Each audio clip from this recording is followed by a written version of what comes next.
Hello friend, success એકેડમીમાં આપ સૌનું સ્વાગત છે. આજના લેક્ચરમાં આપણે બીએમાં વાણિજ્ય વ્યવસ્થા 6 જે નાણાકીય સંચાલન 2 છે એમાં મને બહુ રિક્વેસ્ટ આવી છે કે પ્લીઝ આના સમ સોલ્વ કરાવો.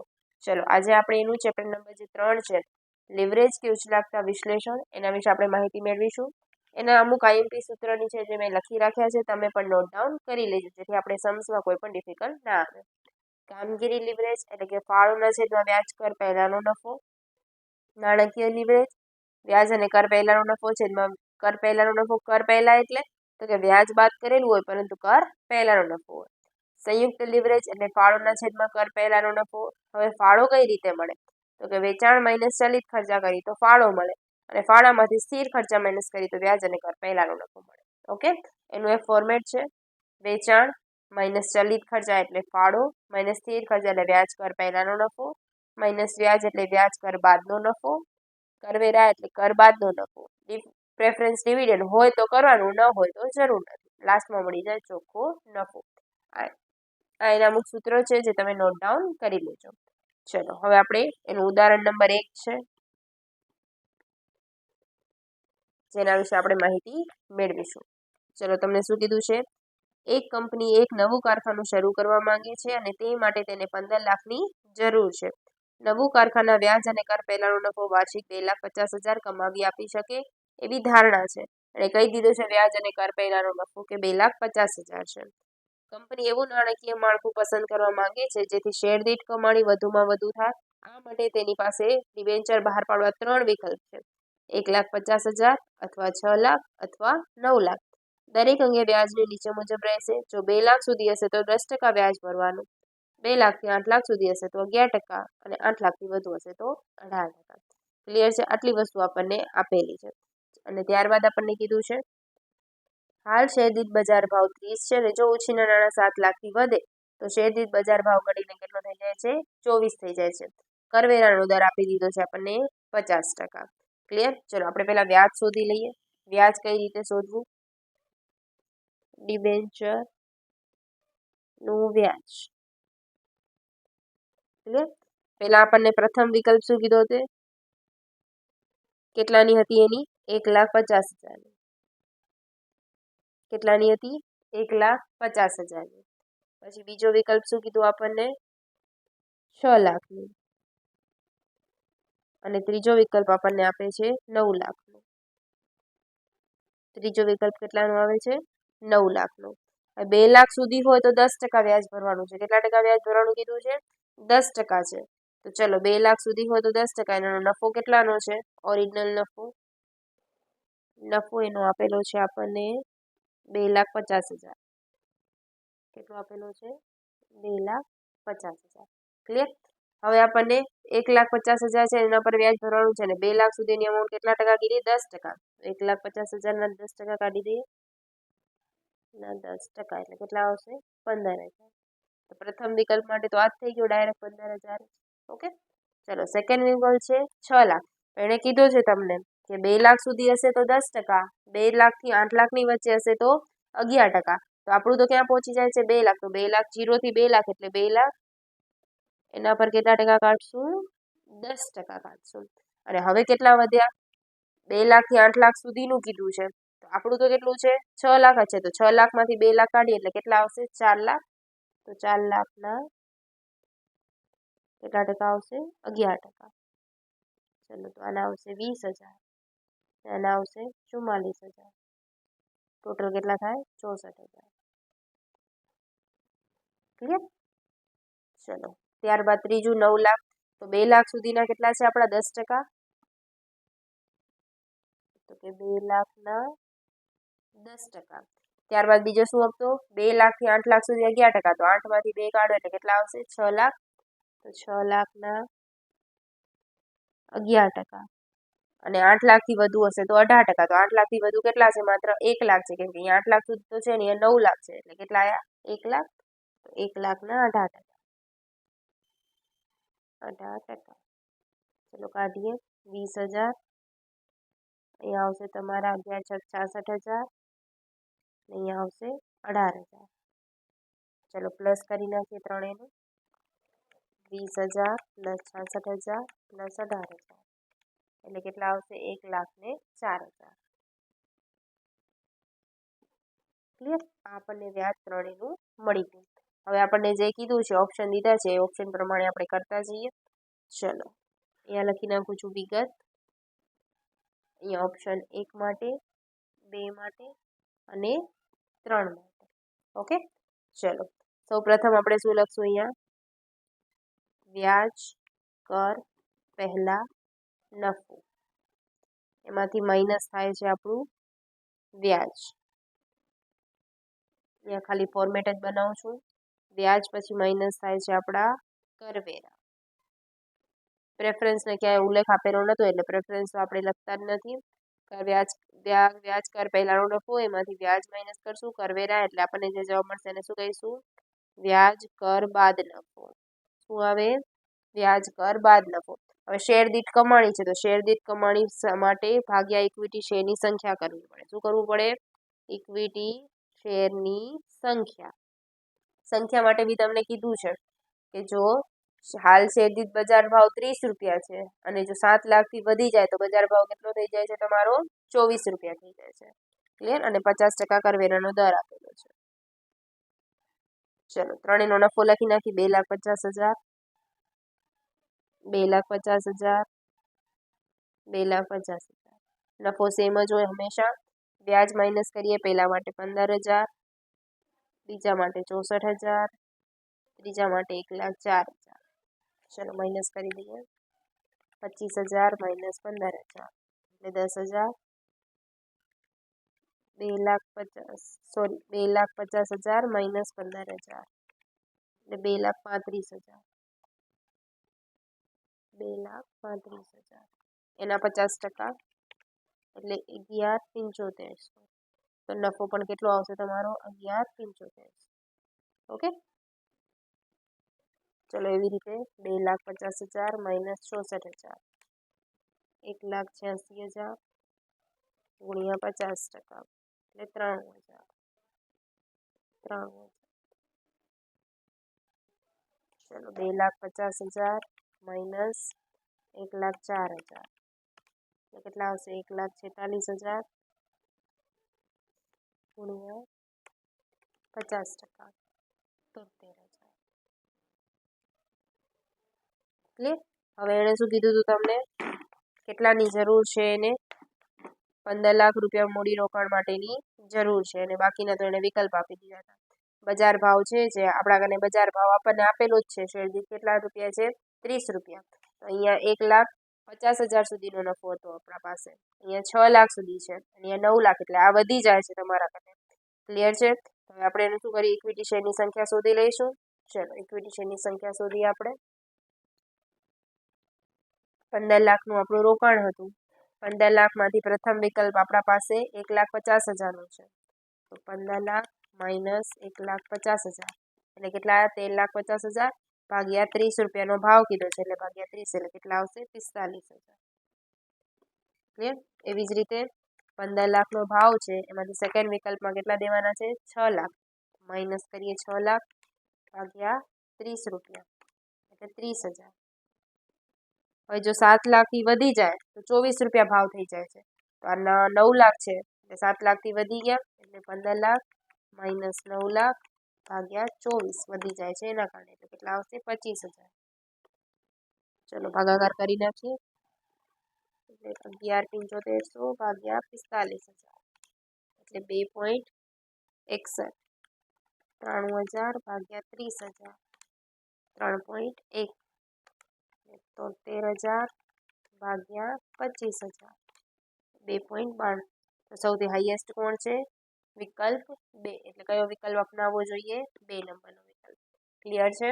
ચલો હવે ત્યારબાદ આપણે જોઈએ ઉદાહરણ નંબર 2.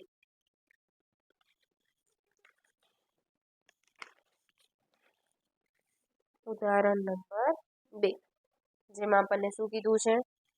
ચેક કરીએ. એક કંપની નવું કારખાનું નાખવા માંગે છે, તે અંગે 20 લાખનું રોકાણ જરૂરી છે અને 2 વિકલ્પ આપે છે, ઇક્વિટી અને ડિબેન્ચર, ઇક્વિટી અને ડિબેન્ચર. ચલો વિકલ્પ એ કરીએ. પહેલા રોકાણ જોઈ લો. રોકાણ કેટલાનું છે? 20 લાખ. એમાં એ વિકલ્પ છે ને એનું પ્રમાણ આપેલું છે 70:30 એટલે 7:3. તો ચલો ઇક્વિટી શોધી લઈએ. તો કે 20 લાખ ગુણ્યા 7/10, 7:3 પ્રમાણ કરી શકીએ આપણે. અને ડિબેન્ચર તો કે 20 લાખ ગુણ્યા 3/10. આ એ માટે મળી ગયું. બી માટે એ જ રીતે આપણે શોધશું ઇક્વિટી 20 લાખ ગુણ્યા 5/10, અને સરખું કીધું છે.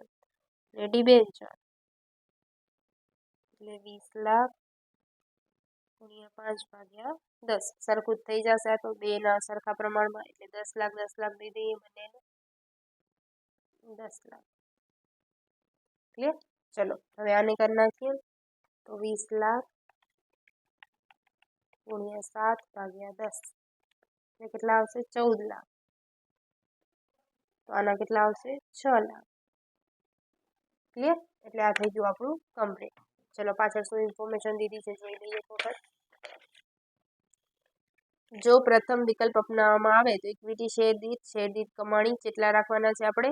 40 વેચી શકાય છે, અને ડિબેન્ચર વાર્ષિક 10% વ્યાજે છે. પરંતુ જો બી અપનાવવામાં આવે તો શેર દીઠ 25ની કિંમતે વેચી શકાય છે, અને ડિબેન્ચર 12% વ્યાજે છે. નવું કારખાનું વ્યાજ અને કરવેરા પહેલાનો નફો 3,20,000 નફો કમાવાની આપશે. કરવેરાનો દર 50% છે. ચલો નફો આપણને વિકલ્પ 1 ને વિકલ્પ 2 અહીંયા લખી નાખીએ આપણે ડાયરેક્ટ જ. ચલો આનામાં તમને ભાવ કેટલો કીધો છે ઇક્વિટી શેર માટે? 40 રૂપિયા. અને ટકાવારી કેટલી લેવાની કીધી છે? 10%. અને બીજા વિકલ્પ માટે છે 25 રૂપિયા, અને એનામાં વ્યાજ આપ્યું છે 12%. ચલો વિગત એ એન્ડ બી. ચલો વ્યાજ કર પહેલા નફો, એમાંથી આપણે શું કરશું? સૌ પ્રથમ માઇનસ વ્યાજ માઇનસ કરી દઈએ, એટલે જે મળશે એને શું કહેવાય છે? વ્યાજ બાદ કર પહેલાનો. ઠીક? એમાંથી આપણે શું માઇનસ કરશું? કરવેરા. કરવેરા માઇનસ કરી દઈએ એટલે એને શું કહેવાય છે? વ્યાજ કર બાદ નફો. એના ભાગ્યા શું કરશું? ઇક્વિટી શેરની સંખ્યા, એટલે એ મળે એને કહેવાય શેર દીઠ કમાણી. ક્લિયર? શું કહેવાય? શેર દીઠ કમાણી. ચલો વ્યાજ અને નફો આપણને કહી દીધો છે 3,20,000 બંને માટે. ક્લિયર? હવે એમાંથી વ્યાજ માઇનસ કરવાનું છે, તો આમાં 10 લાખના 12% એટલે 12,000. સોરી 1,20,000, અને 6 લાખના 10% એટલે 60,000. માઇનસ કરી દઈએ. ચલો 3,20,000 માઇનસ 60,000 એટલે 2,60,000. કરવેરાનો દર 50%, 1,30,000. 1,30,000. ચલો 3,20,000 માઇનસ 1,20,000 એટલે 2 લાખ, 1 લાખ અને 1 લાખ. ચલો શેર મૂડી ટોટલ કેટલાની છે? 14 લાખની. ને એક કેટલા રૂપિયાનો છે? 40. તો 14 લાખ ભાગ્યા 40 એટલે કેટલા આવશે? 35,000. અને બી ની શેર મૂડી કેટલાની છે? 10 લાખ. 10 લાખ ભાગ્યા ઇક્વિટી શેરની સંખ્યા 25 એટલે કેટલા આવશે? 40,000. કરી નાખીએ તો 1,30,000 ભાગ્યા 35,000 એટલે 3.71, અને 1 લાખ ભાગ્યા 40,000 એટલે આવશે 2.5. તો કયો વિકલ્પ અપનાવવો જોઈએ? તો કે એ વિકલ્પ અપનાવવો જોઈએ. કયો અપનાવવો જોઈએ? એ વિકલ્પ અપનાવવો જોઈએ. ક્લિયર છે? આમાં કોઈ ડાઉટ છે? ચાલો ત્યારબાદ આપણે જોઈએ ઉદાહરણ નંબર 3, જેમાં શું કીધું છે આપણને? એક કંપની એક નવું યંત્ર ખરીદવા માંગે છે, તે માટે જરૂરી નાણાં 8 લાખ ઊભા કરવા માંગે છે. એની કને નાણાં કેટલા છે? 8 લાખ છે. 8 લાખને કેવી રીતે ઊભા કરવા એના વિશે આપણને માહિતી આપી છે. 10 રૂપિયાનો એક એવા 80,000 ઇક્વિટી શેર બહાર પાડવા, 10 રૂપિયાના એક એવા 40,000 ઇક્વિટી શેર, અને 100 રૂપિયાના એક એવા 4,000 ડિબેન્ચર બહાર પાડવા. ₹10 ને કહેવાય 40,000 ઇક્વિટી શેર અને ₹100 ને કહેવાય 4,000 પ્રેફરન્સ શેર બહાર પાડી શકે છે. કંપનીનું વ્યાજ અને કરવેરા પહેલાંનો નફો આપણને ઘણા બધા નફા આપેલા છે 16,000, 32,000, 64,000, 96,000 અને 1,60,000. તો શેર દીઠ કમાણી અને કરવેરાનો દર 50% છે. વિકલ્પ ઘણા બધા છે અને નફો પણ ઘણા બધા છે. ચલો સ્ટાર્ટ કરી દઈએ આપણે. ઉદાહરણ નંબર 3, જેમાં આપણને જે વસ્તુ આપેલી છે કરી નાખીએ. વિકલ્પ 1 માટે આપણને શું કીધું છે? ₹10નો 1 એવા 80,000 ઇક્વિટી શેર બહાર પાડવા. ક્લિયર છે આમાં? એટલે એનો મતલબ શું છે કે આમાં ઇક્વિટી શેરની સંખ્યા જ આપેલી છે ખાલી. ઇક્વિટી શેરની સંખ્યા કેટલી છે? 80,000. ક્લિયર? વિકલ્પ 2 જોઈએ. એમાં આપણને શું કીધું? ₹10 ને કહેવાય 40,000 ઇક્વિટી શેર અને ₹100 ને કહેવાય 4,000 ડિબેન્ચર બહાર પાડે છે. તો ઇક્વિટી કેટલા આવશે? ₹10નો 1 એવા કેટલા છે? 40,000 ઇક્વિટી શેર અને ડિબેન્ચર કેટલા બહાર પાડે છે? ₹100નું 1 છે એવા 4,000 ડિબેન્ચર બહાર પાડે છે. એટલે ટોટલ કેટલા થયા? 4 લાખ. તો ડિબેન્ચરનું વ્યાજ કેટલાનું આવશે? તો કે 4 લાખ ગુણ્યા 10%નો છે એટલે કેટલા થઈ જશે? 40,000. ક્લિયર? ચલો ત્યારબાદ ત્રીજા નંબરના ટોપિકમાં ઇક્વિટી શેર છે. ઇક્વિટી શેરની સંખ્યા ડાયરેક્ટ લખી નાખું છું 40,000 અને ત્યારબાદ પ્રેફરન્સ આપેલું છે. પ્રેફરન્સ શેર મૂડી કેટલાની આવશે? ₹100નું 1 4,000 ગુણ્યા 100 એટલે 4 લાખ.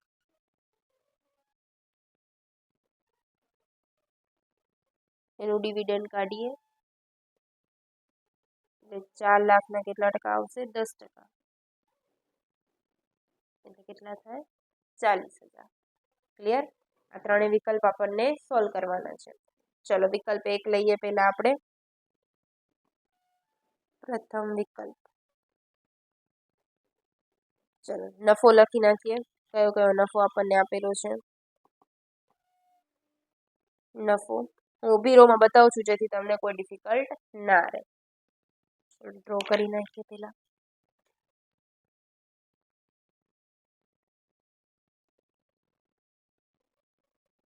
ત્યારબાદ શું લખશું આપણે? હું ઊભી રોમાં કેવી રીતે લખાવું છું તમને આડું લખવું હોય તો આપણે આડામાં પણ લખી શકીએ. ચલો તો આપણે આડામાં લખવું હોય તો આડામાં લખીએ. તો અહીંયા વિગત કરી નાખીએ આપણે. તો તમને કોઈ એક્ઝામમાં પણ ડિફિકલ્ટ ના થાય. ક્લિયર? કેટલા નફા છે આપણી પાસે?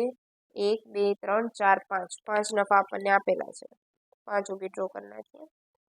1 2 3 4 ને 5. ક્લિયર? ચલો અહીંયા શોર્ટ ફોર્મમાં લખીશ તમે સમજી જાજો.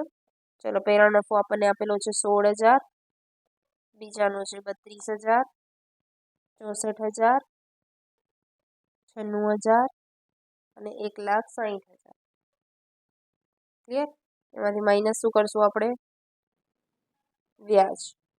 હવે પહેલામાં તો વ્યાજ આપેલું જ નથી આપણને કેમ કે એમાં તો ખાલી ઇક્વિટી શેરની સંખ્યા જ છે, ડિબેન્ચર જ નથી તો વ્યાજ આવશે નહીં.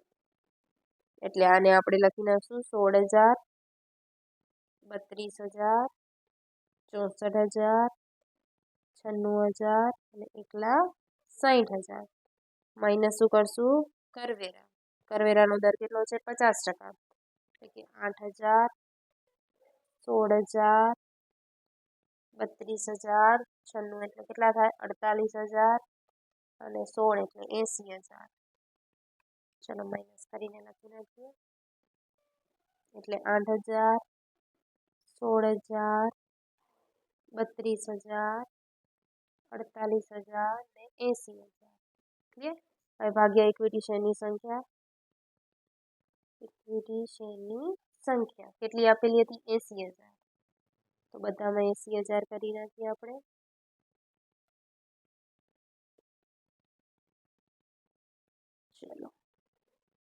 તો 8000 ભાગ્યા 80000, 8000 ભાગ્યા 80000 એટલે 0.1.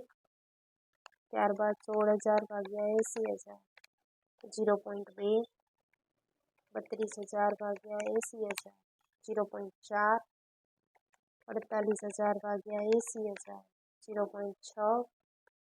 80000 ભાગ્યા 80000 એટલે 1. ક્લિયર? આ થઈ ગયું વિકલ્પ 1 માટે. હવે આપણે જોઈએ વિકલ્પ 2 માટે. ચાલો સ્ટાર્ટ કરી દઈએ. વિકલ્પ 2 એમાં પણ સેમ એ જ રીતે આપણે બનાવી નાખીએ જે આપણને આપેલું છે.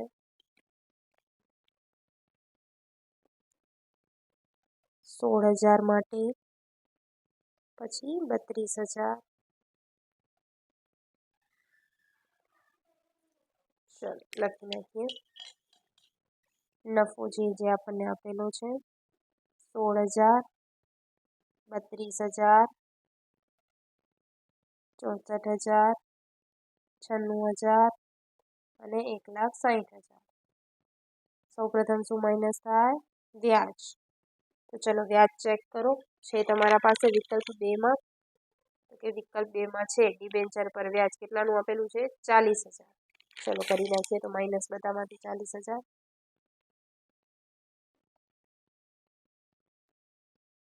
જો માઇનસમાં જવાબ આવે તો એના ઉપર ટેક્સ લાગુ પડતો નથી, તો ડાયરેક્ટ જ તમારે લખી નાખવાનું. ચલો 16000 માઇનસ 40000 એટલે માઇનસમાં 24000. 32000 minus 40000 માઇનસમાં 8000. 64000 minus 40000 24000. 96000 minus 40000 56000. 1,60,000 minus 40000 1,20,000. Clear? Minus કરીએ કરવેરા. જ્યારે પણ માઇનસમાં આવે તો એના પર કરવેરા લાગુ પડતા નથી, ડેશ થઈ જાય છે. તો અહીંયા 24000 એટલે કેટલા થઈ જશે? 12000. 56000 ગુણ્યા 50% એટલે 28000 ને 60000. ચલો માઇનસ કરીને લખીએ તો અહીંયા પણ શું આવશે? ડેશ જ આવશે. તો અહીંયાથી ઉતાર્યા એટલે માઇનસમાં 24000 આવ્યા, 0 છે એટલે માઇનસ 8000, 12000, 28000 ને 60000. ભાગ્યા શું કરશું? ઇક્વિટી શેરની સંખ્યા. તો ચલો ઇક્વિટી શેરની સંખ્યા કેટલી હતી સેકન્ડ નંબરમાં? 40000. કરી નાખીએ ભાગ્યા 40000. અને પછીના લેક્ચરમાં જે વેચાણને લગતા વાળા દાખલા છે આપણે એના વિશે માહિતી મેળવીશું. આ લેક્ચરમાં આપણે જેના સિમ્પલ દાખલા છે એના વિશે માહિતી મેળવીએ છીએ. ચલો 24000 ભાગ્યા 40000 માઇનસ 0.6.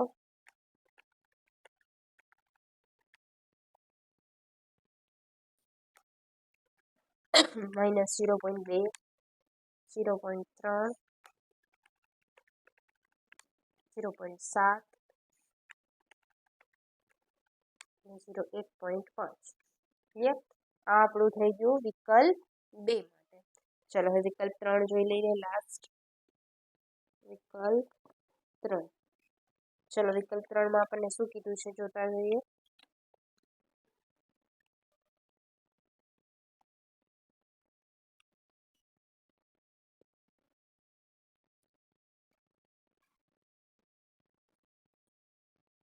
ચલો સૌપ્રથમ નફો લખી નાખીએ.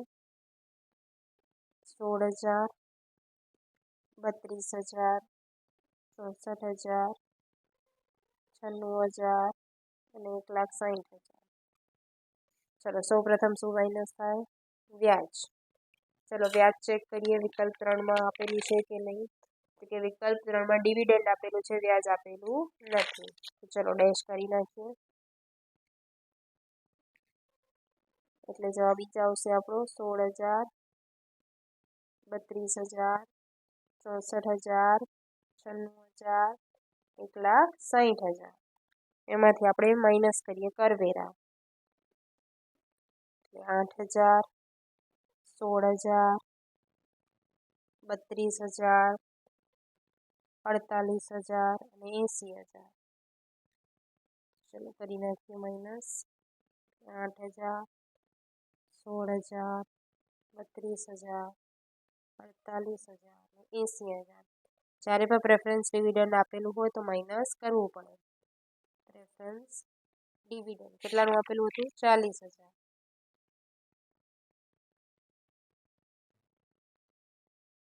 કરી નાખીએ બધામાં માઇનસ. માઇનસમાં આવશે 32,000, માઇનસમાં આવશે આપણા 24,000, માઇનસમાં 8,000, 8,000 પ્લસમાં આવશે 40,000 ભાગ્યા શેરની સંખ્યા કેટલા હતા એના મળશે 40,000.